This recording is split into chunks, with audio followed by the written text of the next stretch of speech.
As Lorain police officers here today. We are joined by Officer Brent Payne, Officer Peter Gale, Deputy Chief A.J. Mathewson, and Officer Pablo Cruz. Thank you all for being here today. Thank you for having us. It is a pleasure. Thank you for what you do for our community. I know this is the first time that we have seen Officer Payne and Officer Gale together live. I know that you've gone through so much. I know the community has wrapped their arms around you from day one. There is someone who should be here with us today that is not with us today, and I would like us to remember him for a second, and that is Officer Philip Wagner. Officer Philip Wagner, before he served with the Lorain Police Department, served with the Marines. He had a life in service that we all know will never be forgotten.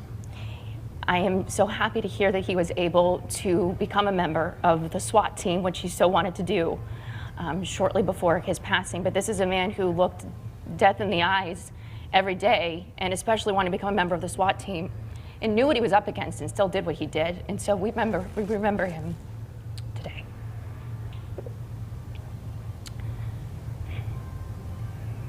So, Officer Gale, I know, Officer Payne, we've spoken with you.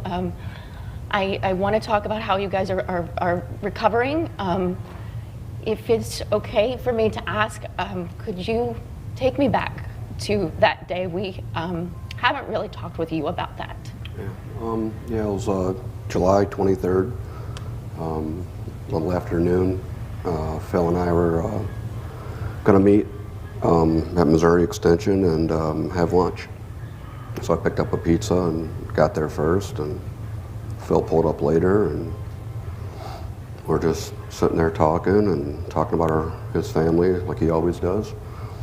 And I was getting ready to depart, and we came under fire through an ambush.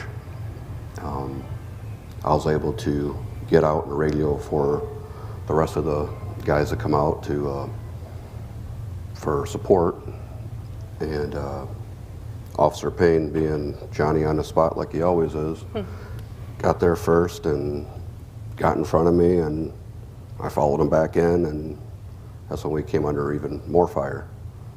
And later, all the boys showed up and neutralized the subject rather quickly. When you look back at that day, I can't ever put myself in your shoes. Do you mind what went through your mind? Were you thinking, do you even have a moment to think in those instances about anything else other than being under attack? No, you just resort back to training. You go in autopilot. We have a lot of training at Lorain PD, and that's one of the reasons why I think I'm still alive.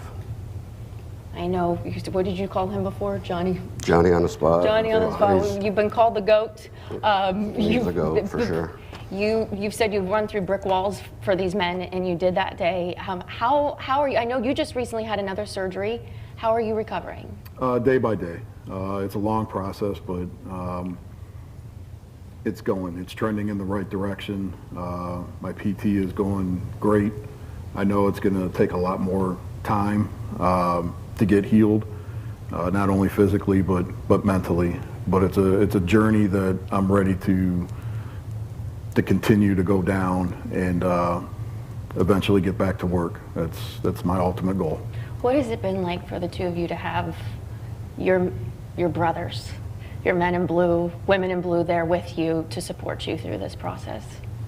It's nothing short than amazing. The support that we get. And it is. It's not like a regular job. It's this career that we chose. It's a family. It's a very, very big family, and a ton of support.